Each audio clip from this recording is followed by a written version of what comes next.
Hello friends, welcome back. In this series so far, we have covered the foundational aspects of Catholic parenting. We have also covered the ABCs of connecting with our children. At this juncture, and before we begin our mini-series on sexuality education, I would like to share with you an interview we had with Dr. Jennifer Kiing, a senior consultant paediatrician at the Child Development Unit of the National University Hospital. During this interview, we discussed how we can help our children flourish. It was, we thought, a fitting way to round up, in a sense, what we have discussed so far in our earlier episodes. In view of the time constraints, we could not, of course, go into all the details. Instead, we covered the topic in more general terms, but enough, we hope, to get us turbocharged on our journey in Catholic parenting. More interviews have been lined up with various experts following up on this, our first for this channel. We trust you will find this episode useful as we continue on this exciting journey of Catholic parenting as priest, prophet, and king. So relax, sit back, and enjoy. Hello and welcome to Catholic Parents Online, a YouTube and podcast channel where we share tips and resources on Catholic parenting. This is brought to you by the Theology of the Body parenting team of the Apostolate for Catholic Truth. Presented with the lens of the theology of the body, we will see how we can be a sincere gift for ourselves to our kids, in ways that will help them find true happiness and flourish in accordance with God's wonderful plan for each and every one of them. My name is John Hui, and I'm your host for this podcast. Today, we are very happy to have with us Dr. Jennifer Kiing. Jennifer is a senior consultant pediatrician at the Child Development Unit of the National University Hospital. She has been caring for children with developmental, behavioural, and emotional conditions for the past 18 years. So lots of experience to share with us, yeah? And today, she'll be sharing with us on how we can help our children flourish. Now, having heard this, I'm sure there are many, many parents out there who are just looking forward to hearing from you, Jennifer. Welcome to this podcast. John, thank you for the very, very kind introduction. I'm looking forward to sharing tips that might be helpful. That's great. That's great. Yeah, we're really looking forward to listening to you too. I heard that you visited your mum in Australia recently. How was your trip and how's everyone doing? Thank you for asking. Everyone is well. My mum is getting a little bit frail. But it was just such a gift to be able to see my parents again after having not seen them for 2 years, and just the things you take for granted, like giving them a hug, just being with them, enjoying a cup of coffee, even attending mass together. That was such a gift. Wonderful, wonderful. So that was very nice. Thanks. Yeah, I'm sure you had such a wonderful time catching up. That was lovely. Yeah, I'm sure it was a really good time. It's unfortunate that COVID had really stopped us from doing so many things that we really wanted to do. Yeah, but I guess perhaps it sort of like helps us open our eyes a little bit more and appreciate the little blessings that we have. Yes. And it's the everyday, isn't it? Opening your eyes to what is there for us every day that we can be thankful for. Absolutely, absolutely. Well, Jennifer, why don't we start off by sharing about your family? How many years have you been married and how many kids have you and how old are they now? Yeah, sure. I've been married for, I have to check, 16 years. Wow. And I have 3 girls, and the eldest was born in the year I got married, and people used to give me a lot of ribbing about that. And she was a great joy to all of us. She continues to be. And then following her, I have a set of twins. So I have 3 girls, and the eldest is 16, and the twins are 12. And so I survived O-levels this year and PSLE this year. Wow, that is a challenge, and that is quite an achievement. To survive both exams. Yes, so we all survived it, and it was a nice break to go to Australia. Yeah, I'm sure. Minus all the swabs and all, yeah? Yes, minus all the swabs. Yeah. Yeah, well, how was your early parenting journey like, Jennifer? I'm sure there were lots of joys and pains. I remember mine had lots of joys and lots of pains too, but it was, like I told my wife, it's always like a bed of roses, all the flowers and all the thorns combined, yeah? So how was yours like? Yeah, mine was, very similar. I thought that coming into sort of parenting with a pediatric background, I would be kind of more skilled than most parents, but that didn't prove to be the case. And in fact, a lot of knowledge I had was really theory. And the practice of being a parent really was a little bit different, and certainly transformed the way I work as a pediatrician. And I think it enriched my work as a pediatrician, where my perspective on parents before and after having a family of my own really changed, really shifted. So, I mean, that enriched, so the whole sort of process of having children myself and living through all the advice that I would give parents, I would change all my advice after I had my own kids. Welcome to the club. Yeah. And, you know, I think you just have to go through it yourself to really know what it's like for you know, parents on the other side. Absolutely. And I think the greatest joy for me is having, you know, healthy children. You know, we really weren't too fussed about, you know, boy, girl, really happy with our 3 girls. Yes. And just happy that they're healthy. Yes. I know the toughest for me was the first one. Oh. Because even though I had twins that came after, we were sort of experienced after the first one. Right. And the first one was sort of our trial and error. So everything we did wrong with the first one, we tried not to do with the second one. The second, you know, the second 2. Yeah. Yeah, I think for us, the greatest joys would be what a lot of parents experience, you know, like you know, bringing the baby home, watching their first steps, watching their first words, just being there, spending time with them.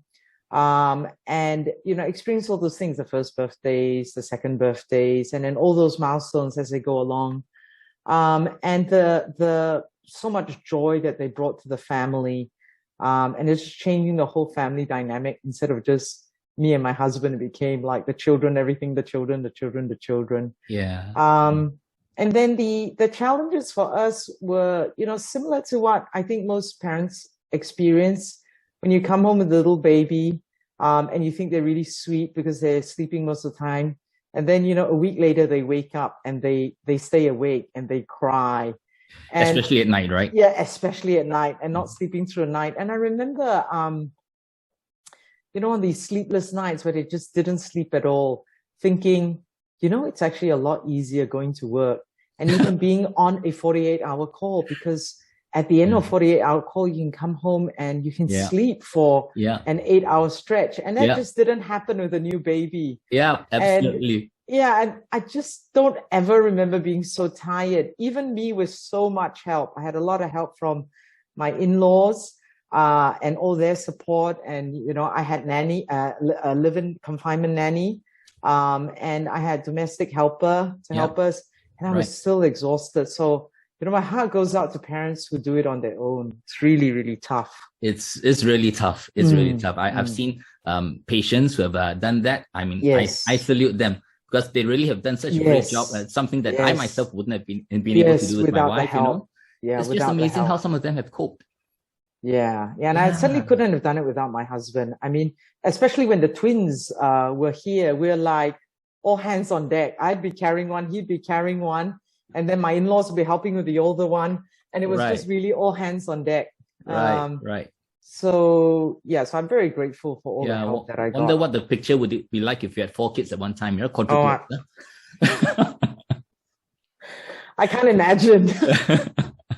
Yeah, well, I guess as they're growing up, you must have had, like many other parents would have had lots of concerns, right, as they grew up. And what were your greatest concerns for your children's development as they grew up, and how did you address them? Yeah, I think for us, our greatest concern was the social emotional development. Because I look after children with developmental, behavioral, and emotional needs, we come very quickly to realize that actually what's really important in those first few years of life is children's social emotional development. Yeah, which is their bonding and attachment with us as parents. And the ability to make relationship with other people above and beyond all the academic things. Those come so much later. So that early bit, you know, the early bit of feeling secure in the bonding attachment in the family life, having routines for them, and then learning limits, teaching them how to learn limits of what's acceptable and what's not acceptable. I mean, those were the things that concerned us the most in those first few years. Yeah. Yeah, I would agree. I think you're so right to say that actually the academic achievement is really secondary, because it is when you can get all the psychological and emotional aspects settled, and the bonding with the parents settled, that you can actually really have a smoother time with the academic journey, isn't it? That just follows. That follows. It just follows. Yeah. Absolutely. Yeah. And you know what? In a sense, what do you think for children in the early years, from the time they're born to 5 years old? What do you think is really important for their development and flourishing in those early years? Yeah. Thanks for asking, John, because there's already a lot of evidence and study behind this. And there's a nice book. I don't think it's very readable, but it's called The Science of Early Childhood Development. And it's called From Neurons to Neighborhood. And this book summarizes all the research regarding the early years. And they have some key findings from all this research that has been compiled from over the years. And the key findings is this. I'll share two of the key findings that I think is very relevant for our families. And it is that all children are born wired for feelings and ready to learn. That was one of their key findings, meaning that the feelings part actually really needs to be addressed before the learning can occur. And we can't just learn in a void without addressing feelings. Right. That's one of the key findings. The second finding that was really key is that early environments are critical and nurturing relationships are very important. So the child's early environment in that first, 3 to 5 years of life is critical for what happens in the years that follow. And that early environment is what the child sees, hears, what they explore, how they move around, what they taste, what they touch. That's the early environment. So if we really want to give our children that head start in life, we really want to give them an optimal early environment within the context of a nurturing relationship. Right. So the research states very clearly that you don't need a million good nurturing relationships. You actually only need at least one. Nurturing relationship with a consistent caregiver to actually build that resilience in the child, for that child to learn a trust relationship and learn that attachment of that to and fro, of that giving and that taking of love and affection. And only one is needed. It doesn't even necessarily need to be the parent, because we know there are many families where parents are not emotionally available to provide that. It can be a grandparent, it can be an aunt, it can be an uncle. That can help, in families where, the nuclear family may be absent. Right.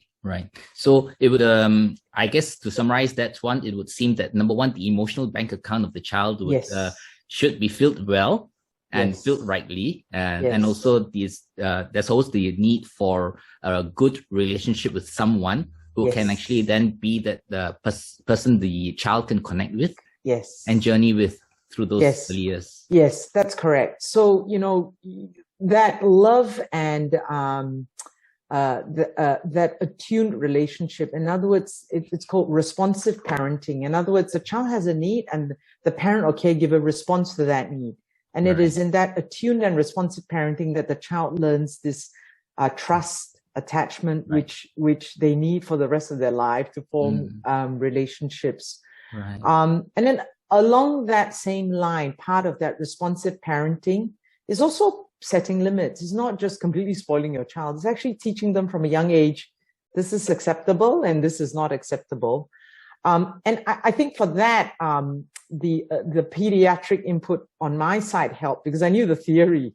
So I knew how to put it into practice. And that is, no is no, but to teach our children in a non-hurtful way.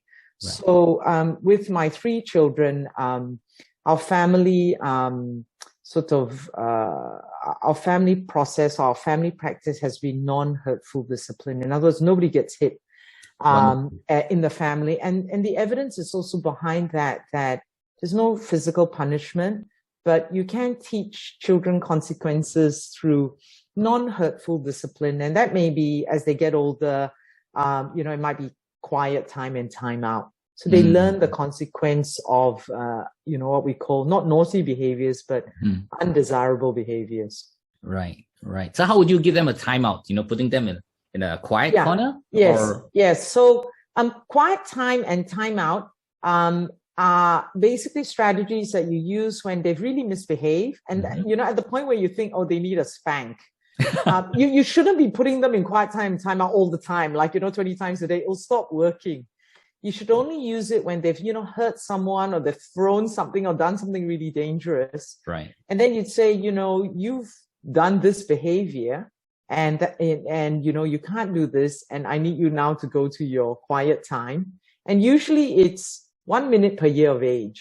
So if they're only, 3 years old, they should only be there for 3 or 4 minutes. They shouldn't be there for hours and hours. Right. And then if they come out of quiet time when they shouldn't be, or they don't follow the rules of quiet time, then they go to timeout, which is usually in a room by themselves and, behind a door or behind a barrier where they have to stay there until they learn the rules before they can come out. And usually they have to come out when they're calm. They shouldn't come out when they're upset. And they're very good providers for this. And one of a very good provider is the people who provide Triple P. It's called the Positive Parenting Program. And there are many agencies in Singapore that provide Triple P. Right. Morningstar is one of them, I think, that provides Triple P, Positive Parenting. Yes, I believe so, yeah. And other parenting centers can also provide this. And they have very, very good structured programs for families to do this. Yes. I heard they're very successful with that. Yes, they are. Yes. Because it's just giving parents some handles. A lot of parents know the framework, but they may not know the details about how to implement. So it's just sort of a bit of tweaking here and there.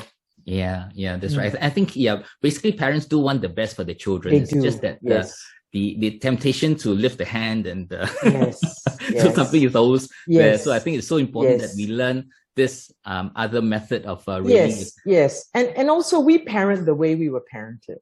Yes. That's how we parent. And many parents that we look after were parented with discipline, with physical discipline. And that's the only way they know. Yes. And there was a time when it was acceptable and that was just what was done. Yes. But the evidence is out that children who get physical punishment as a form of discipline are more likely to be anxious or depressed when they get older. Yeah. So we really want to give children, as you say, and as I say, and as the research says, a social emotional bank. We want a bank of positivity for them to draw from. Right.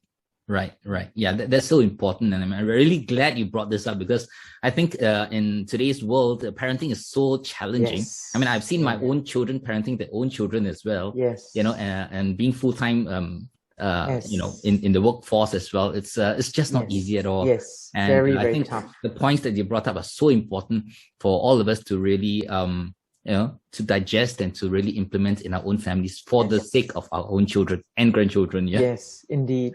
Yeah. Indeed. So as they grow older, the challenges will differ. And so, for example, if they're to go into primary school and elementary school, right? What do you think are important for their development during that stage of their life? Well, I can speak from my own experience is that my children enjoyed school until about primary 3, because in the first sort of 3 years, there was still more play and less of the academic work and the workload. In primary 3, it tends to jump quite a lot. Yeah.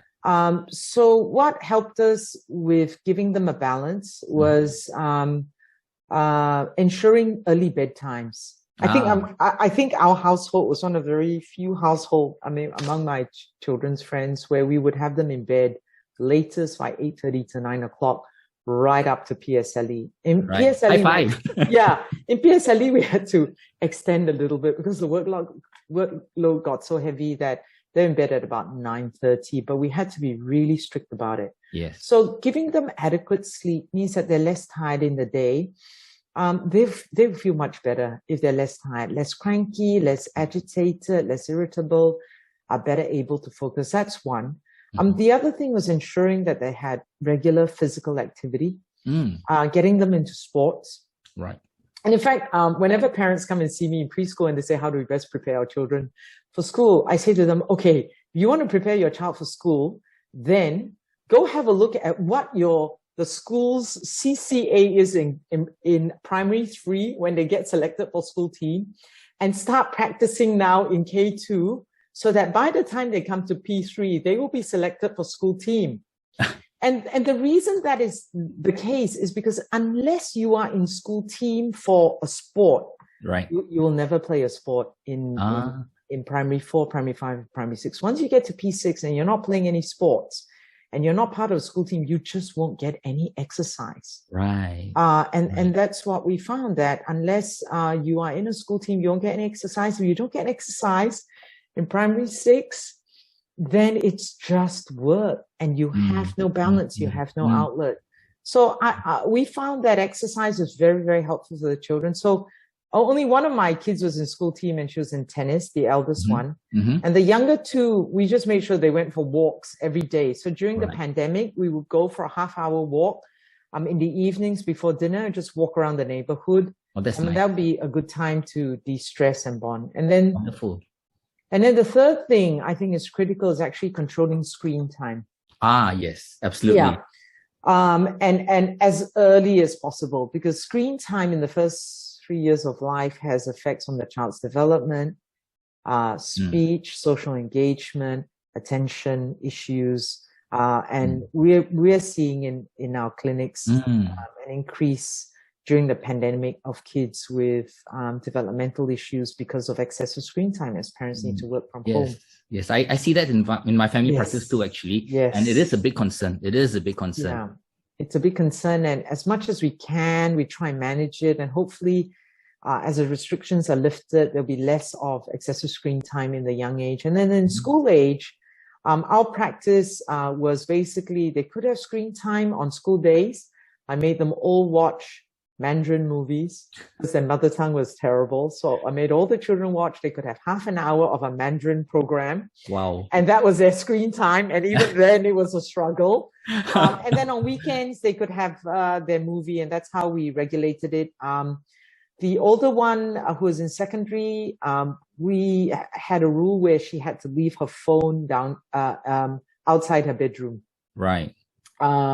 I think it was after about dinner time, after 7 o'clock, the phone could not be in her room anymore. She could use it, but after 7, she couldn't have it. She had to do her work and then go to bed, because we just found that if you have the device in the bedroom, you're not going to be able to get to sleep. You'll still be on it. And then the two younger ones in primary school had no phone. Just didn't give them a phone. That's good. But now they're going to secondary. We have to get them a phone. So looking at, managing that also, because you can't have no phone when you're in secondary, but that's right. Just having to see how to work around that. Yeah, they'll need to be in various chat groups nowadays and everything. They need the chat groups. They'll feel very left out if they are not, but indeed, like you said, it's really a question of how to handle technology and not shy away from it. Yes, and then teaching them how to use it. Like, okay, these are the times you can use it.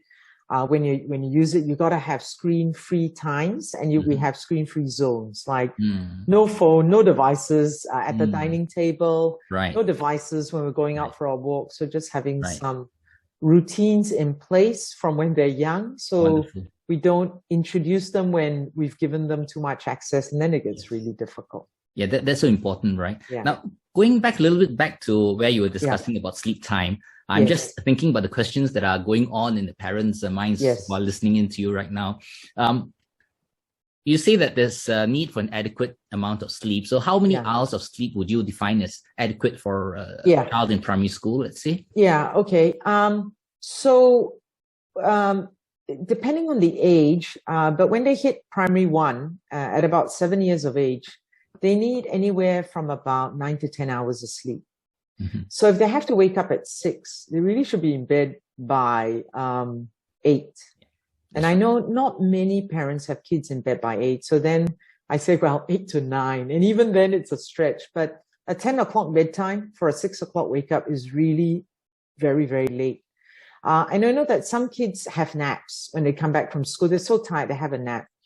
But I do find that at school age, the afternoon nap actually interferes with their ability to then complete work early and then go to bed early. So that's just like a vicious cycle again. So normally what I share with each family is you have to do what works best for your family. Some families all come home really late.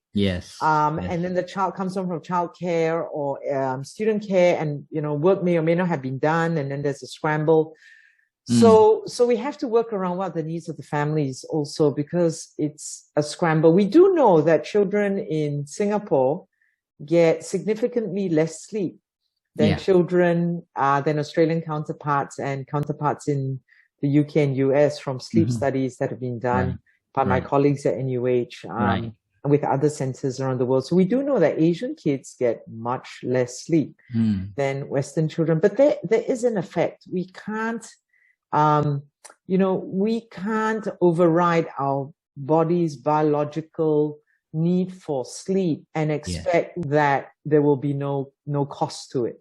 And the cost to not enough sleep is higher stress levels, shorter attention spans, increased irritability, inability to focus, poorer memory. So really, if we want our children to do the best that they can, we really need to get them into bed early, and also device-free times before bed, because we know that the use of device and the blue light can affect the quality of the sleep and sleep onset. Yes. Nowadays, I find that it not only affects the children, it affects the adults as well. Yes, indeed. Yes, it does. So after they come back from work, they try to de-stress themselves, but in so doing, they find themselves unable to sleep. So that's another issue. And now I'm finding it among our geriatric population too.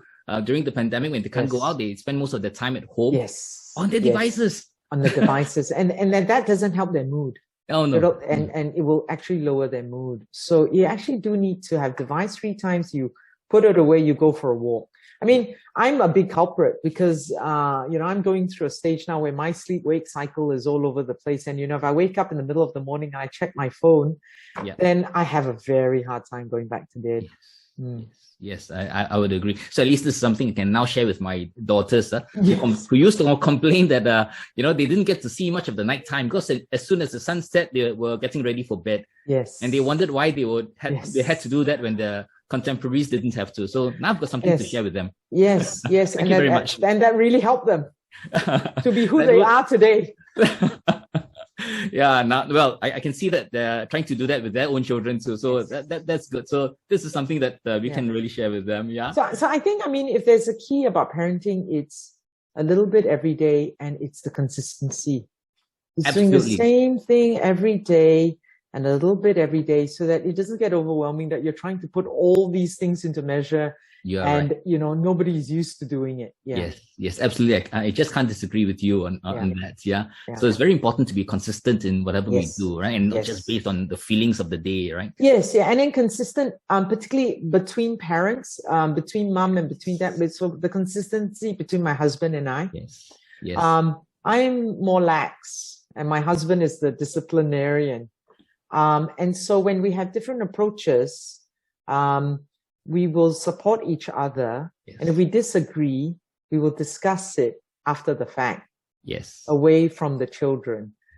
So they don't see that we are in disagreement, because, children are very sharp to immediately segue into the fact that, my parents disagree, and then try and take advantage of that disagreement. So if they're very good at that. Yes, they're very good at that. You don't have to teach them. They know what to do. Yeah, we found that out very early on. So we did the same thing. So my wife and I also made sure that we were in agreement, even though we didn't quite agree with certain things the other one did. And then later on, in the quiet of our bedroom, we actually discussed what we felt wasn't quite right, and tried to figure out what to do moving forward. So that's so important, isn't it? Parental consistency. So as they go on now to secondary school, right? As they go on to secondary school, what do you think are important then for their development? Of course, sleep, I'm sure, would still be important. Management of screen time would still be important, although probably more challenging at the time. I think secondary is a different set of challenges. It's more about their autonomy. It's really hard to tell a secondary school and, my 16-year-old what to do and what not to do. What you hope is by 16 years of age, she would have imbibed some of the values we've been trying to share with her. Yes. And giving her choices. If you do this, and there are certain consequences for this and that, and you have to sort of figure some of these out. And giving her room to make mistakes and not coming down too hard on those mistakes. Absolutely. We learned it the hard way. When she was quite young, in fact, when she was in primary, my husband was coming down quite hard on mistakes that which she would make, that, you know, primary school children would make, because he had expectations about her behavior, and he would come down so hard. And my older one's a little bit active, so she couldn't, you know, she was very fidgety and would forget things and then misplace things, and he would get really upset and would come down really hard. And I never used to intervene until I saw her develop tics. From getting so anxious about my husband being hard with her, she developed a vocal tic, like, you know, voice clearing.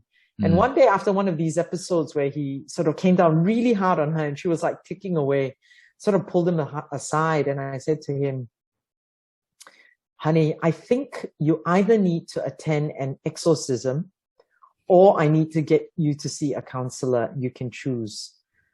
Because I think if you continue along this path, our daughter is going to end up at IMH with severe anxiety issues. So he chose the latter path, and he booked himself in to see a really lovely psychologist by the name of Harold Robers, and really was a godsend, because Harold shared with my husband, a framework of looking at children, which we continue to use to this day. And it's so valuable that I want to share with you. Sure, John. Sure. And this is the framework. He said, do you want growth or do you have expectations? Because these are two really contrarian things. And if you have expectations on your child, it's pass or fail. They can't do both. They either pass and meet your expectations, or they fail and they don't meet your expectations. But with a growth mindset for your child, everything is about growth. So if they made a mistake, they can learn from it, and that's about growth. And if they did well, good. They will grow and they'll learn from it. So that meant that when my husband and I would look at our older child make mistakes, we'd say, well, she'll learn from the mistake. And we don't have to come down so hard because it's all part of her growth. We don't expect that she'll learn it now, but eventually she'll learn it. And that transformed my husband's relationship with my older daughter. Wonderful. My husband used to take her to tennis and teach her, like, play tennis with her. And she used to hate it because he would have expectations and would try and coach her. Then she would pull a long face and then sulk, and then he'd get really upset. But after that shifted, and he'd say, okay, well, this is all part of her growth and learning how to regulate her emotions as she's playing tennis, it transformed. So then she would then see that, okay, he's not so upset now, and I'm going to try harder. Right. And so it took a few years, but now they really look forward to their regular tennis matches, and it's fun now with her. She plays with a grandfather, she plays with a sibling, she plays with my husband. But that transformed things for her, to go from an expectations mindset to a growth mindset. So in a growth mindset, your child can never fail because it's all about their growth. And so I think that's the thing for the teens also, particularly for teenage years. It's all about their growth. Yes. And they will experiment. Yeah. And I remember the other night, my daughter sort of asking me, if she could have a second. She has earrings on. She said, I'd like to have another earring, like, you know, another stud. And my initial response was, no, don't be ridiculous. and then she went, oh, you never let me make my own decisions. And then I thought, okay, fine then, just go for it. And that really wasn't the right response. So later on we said, okay, well, you know what, you can have it, but just think of the consequences of, you know, in school, you might not be able to wear 2 earring studs. Yes. You might have to, you know, pop something over one, and then you have to decide then how you want to do it. And you know what, if you want to do it, just go for it. Because I don't want to say no, no, no, no, no to everything, that then when it comes to an important thing, then they don't ask me anymore. We want to say no to some things, yes to some things, and say, think about it to some things, and how about you decide? And so when it comes to important decisions, we will still be in that loop. You want to keep that channel of communication open at all times. Absolutely. Sounds like some kids asking their parents about having tattoos as well. Yes, exactly. Can I have a tattoo? Yeah. And, having that conversation about, well, think about it. Where do you want that tattoo? Might you want that tattoo in a discreet place so that, when you're 80 years old, that tattoo may not look as good as it does now? Yeah. Absolutely right. Yeah, I remember my wife and I were discussing the past. As our kids were growing up, we're saying that we've got to let them learn from their mistakes. But we were just sharing that, hey, but there are some mistakes which we know are fatal, which we'll probably have to make sure that they don't make those. Such as maybe perhaps things like drugs and alcohol binging and premarital sex and so on. So we said, okay, those will be the things that we'll agree that it's an absolute no, right? But for the rest, if they make mistakes, they learn from those mistakes, they grow from it. That's fine. and those absolute no-nos. What we do is, I think whether we know it or not, we embed it from the time they're born. Yeah. From the way we talk about those things, from the way we talk about, drugs, premarital relationships, the movies that we watch, it's all embedded. So you can be explicit, and there will be moments where there'll be opportunity for us to need to be explicit. I think a lot of it is embedded from when they're very young. Right. I think from all the conversations and the values that the family espouses through the years, that the child just imbibes over time, isn't it? Yes. Absolutely. Well, actually, like I've said, I've seen how my children are parenting their own children today, and I can see that it is so challenging, for parents. And there's so many challenges there, right? What do you think perhaps are the 3 biggest challenges that are facing parents today? I think one is screen time. I think the device use, the children's use of device takes so much time away from other activities that are healthy for building relationships that are developmentally appropriate. So if the child's 4 hours in front of a screen, then all their values and learning is going to be from the screen, whatever it is they're watching, versus time spent doing play, doing construction, doing pretend play. If they're fortunate enough to have a sibling in the house they can play with, and even just conversation with parents or being with parents, watching what they do. So I think screen time is one that really takes a lot of time of our children away from us, unless we're actually watching it with them and making comments like, oh, isn't that funny? Or we wouldn't do that. Or that's a bit ridiculous. Nobody rolls up like, so you actually use it as a way to bond and connect with your children. And the other one is just lack of time, no time to spend with your children. And the way our family has managed that is to nominate a family day where nobody is allowed to schedule anything. No homework is to be done. And for us, that's Sunday. And on Sunday, no homework, no tuition, family time. And everyone gets to choose what they want to do, but it's got to be family activity. So that's how we try and schedule time. I know it's busy in the daytime. And also meal times. We have our meal times together, so we can share a little bit over meal time. So other than that, it's sort of mad running here, running there, dropping off to tuition, picking them up. That's what it's been. A bit less with COVID. It was all on Zoom, but I don't know how much better that was. And then the third thing I think is, I think the most important thing is the tendency to negative self-talk in children because of our expectation system in school, where if they don't do well, then the school system, their peers, all the programming says you're not good or you're not good enough. And then to counter that in our daily conversations with them, with yet, I'm not good at math yet. And that yet statement is the work of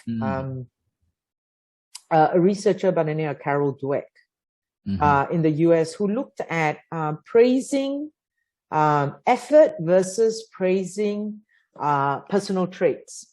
And she did very interesting studies in groups of children where they took one class of children and they gave them some, math sums. And they said to this group who had all done well, oh, you've done well. You are all very smart. And then they said to this next group who have also done equally well, they said, you've done well. Good job. You've done well. It's because you all tried very hard. So then they gave harder math questions to the first group and they said, would you like to try these harder math questions? And the first group declined. But the second group all wanted to try the harder math questions because the second group knew that they would not jeopardize their smartness, and smartness wasn't valued, but effort was valued. Yes. Whereas the first group didn't want to jeopardize smartness. So if you keep telling someone they're smart, they're scared to jeopardize that. And they may not want to try something harder or try something they may fail in. So this negative talk, particularly for kids who are struggling in school, to say, hey, I know you're working hard and I know math is difficult for you. Now it is, you're no good at math. Or if they say, I'm not good at math, I'm not good at this, then you say, yet. And that's part of the growth mindset. That, yeah, we're not good at this, but we'll get better. And here are the steps to get better. And I just find a lot of the children that I see in my clinic, they have a negative self-talk. Plus the parents. The parents may say, well, they're not good at this, they're not good at that. So we have to be very careful about that's my smart child, or that's my social child, or that's right, because we start labeling them all and then they think they are what they are labeled. Yes. It's so important to really focus on their efforts, isn't it? Rather than just on their so-called good characteristics, the inequalities. Yeah. So in my PSLE, I have twins who are doing PSLE and we're really worried that they're trying to get back to their school. Yes. And we were really worried that they would be split, that one would do better and stay in the school and the other wouldn't do as well and go to another school. And one of my twins has a learning disability. Right. And we were really worried for the learning disability because, you just don't know on the day of the exam. And she was worried. Yes. She kept asking me, Mommy, Daddy, what if I don't get back to school? What if I don't do well? And we had to keep saying, you know what? It doesn't matter. You've tried your best. We see how hard you've worked. And if you can't get back into the school, yes, I know you'll be sad. You know that God will always look after you. He'll have a school for you. Every school in Singapore is a good school. It's just that you may not have all your friends there. You'll make new friends. And I know you can. And I know you have the ability. And don't worry about it. There will always be a path for you. So we had to keep telling her that. And counter that negative, oh no, what if I can't, what if I can't, what if I can't? So unfortunately, both of them got back into their school. So we're very, very grateful for that. Thank God. Fortunately, thank God. Yeah. But, it's just that giving them, it's part of that resilience thing, telling them it's okay. Don't worry. It's not the end of the world. Okay. Yes. It's not the end of the world. It's just a test. Okay. Yeah, this is so important, isn't it? Yeah, because with all the pressures that are attendant in today's academic environment, it's so easy to just place expectations on our children, and quite often unrealistic expectations, isn't it? Yeah, it was so tough. Cause them, really cause them to just give up sometimes. I know when they came out their preliminaries, they didn't do well, and they came home. They went, we did very badly, and I said, don't worry about it. We know you worked hard. It's a pandemic year, and everything was on Zoom. Don't worry about it. We're very proud of you. Yeah. And I then heard that that's exactly what they repeated to their friends to sort of cheer up their friends who hadn't done well. Wow. Don't worry about it. It's a pandemic year. We've done well. Don't worry. So that's so nice. They do take in what we say, and they will internalize that. We just have to keep saying it. Yes, like they always say, monkey see, monkey do. Yeah, and then monkey teach. Yes. Yeah. Well, I know you and your husband actually have placed a lot of importance on faith in family life, right? You know, do you have any studies to share with us that show that children from families which practice the faith actively have better long-term outcomes? Yeah, I think they, you know, I don't have the specific study names, but there are studies that show that children who have religious beliefs and religious practices have better, at higher levels as they grow into adulthood, high levels of happiness, well-being, life satisfaction, and that they're better able to navigate adversities in life. And, you know, things like mental health, marital happiness, reduction in anxiety, depression, suicidality, has been shown in people who have faith-based practices, you know, whatever the faith. And I think a big part of it is how you frame a negative experience. Because if you have a faith-based practice, and then for us it's our Catholic faith, that if the bad things happen, it's not always a bad thing. And if the thing you wanted to happen didn't happen, then it may be for a better reason that you can't see or know, because we can only see today. We can't see 5 years down the line. And what we do is we share our own experiences. I know that when I was doing pediatric training, I was trying to get into a training program in Melbourne, and I didn't get the position in Melbourne. And I was really sad because that meant I had to go interstate. And as it turned out, I went to South Australia to do training in pediatrics, and it was the best 2 years of my life. Wow. I met a lot of friends. I cleared my exams. I later came back to Melbourne. So we share from our own experiences that when God closes one door, he will really open another door for you to walk through, or a window, or whatever it is. And it's born through our own experience. So we can really just share these experiences with our children and to help build their faith. It's not some theory. We've actually experienced it ourselves, that, you know, even meeting my husband, you know, going on meeting other people that didn't work, and then meeting my husband and that worked, and how God, you know, engineered all that through a blind date. So we have all those experiences. And then also for my own children, what my youngest has juvenile arthritis. And that was a challenge for her growing up. And, you know, having arthritis flare-ups every 12 to 18 months, you know, like, you know, arthritis in the elbow or you know, in the knee. And she just kept having these bouts, and, you know, one thing after another. And we got to a point where there was no more treatment for a flare-up in her ankle. And we just prayed and prayed. And then the treatment that they had, she developed an allergy to it. And then she said to me one day, Mommy, why isn't God answering my prayer? Why has God not answered this prayer to heal me? And of course, you know, we don't really have an answer to that. We just say, well, you know, we don't know. God has a plan and a purpose. We keep praying. We just keep believing that he wants the best for you. Let's just keep praying. And one day, like 3 months later, after she said that, it healed. Wow. It just spontaneously healed. Praise God. Yeah, and it healed, and we forgot. And then we're like, hey, did we not remember? Did we forget that God has just healed you?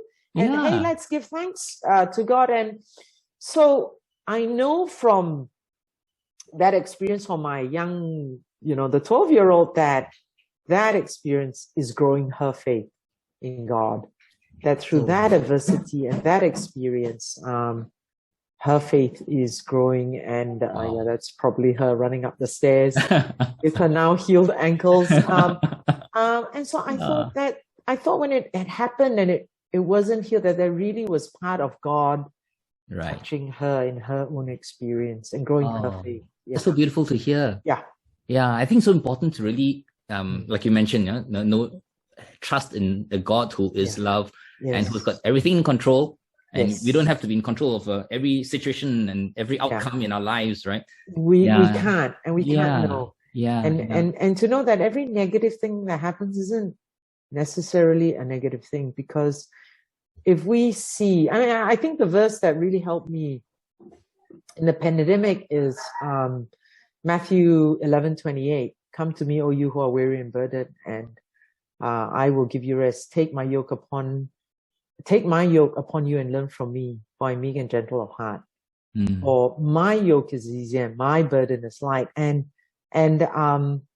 through spiritual direction that I attended, what I understood that to mean is not that the burden is lifted so much as, whatever is the problem is still there. But when we take Jesus's yoke upon us, it means that we see from Jesus's point of view, because we take his yoke.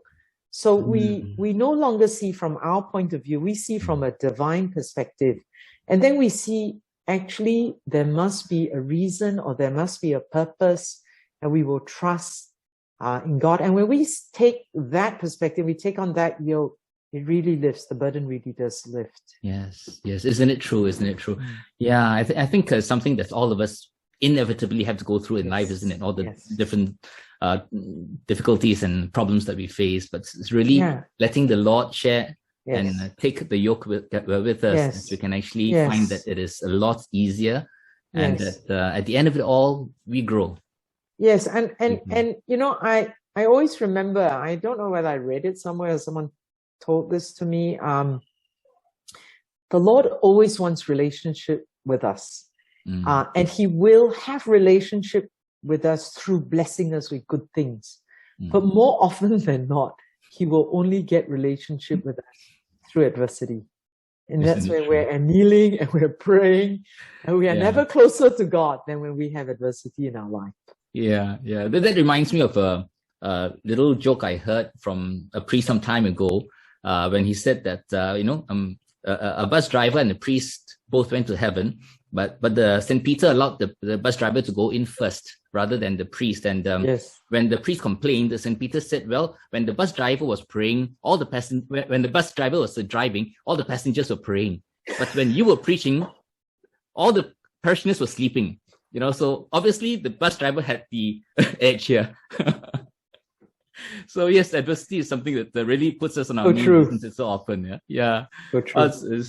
So actually, it's been really wonderful listening to you share about the faith in your family life and all that, and maybe would like to, as one final part, share with us how you have incorporated prayer in your family life. Yeah, sure. We do it quite simply every evening at about 8. From about 8:30 to 8:45, we gather the family. So it's usually my husband, myself, the 3 girls, grandma, and we will be all in the children's bedroom in various poses. And my husband will lead a time of prayer. Sometimes it's with music or a verse. He'll read something out. So we've used various things along the way. We start out with Pray As You Go as an app, and then we've had music, we've had meditation pieces, and then we each take turns in spontaneous prayer. And recently my mother-in-law has added in a reading or a reflection for the children to think about. And then we end with, very simply, 1 Our Father, 3 Hail Marys, 1 Glory Be. And that's what we do daily. Wonderful. Well, I guess that brings us to the end of this very, very interesting session, Jennifer. Thank you so much for sharing your expertise and for the excellent input you've given us. We really benefited so much from hearing from you. Thank you for the invitation, John. I really enjoyed it myself. Thank you. Yeah, great. I hope we can have another session sometime in the future. Love to hear from you again. It looks like you've got lots of gems to share with us. Thank you. Thank you, John. Well, friends, we've reached the end of this very interesting episode with Dr. Jennifer Kiing, Senior Consultant Paediatrician at the Child Development Unit of the National University Hospital. So we look forward to seeing all of you again soon. Till then, take care, everyone, and may God bless you and your family always. Bye for now.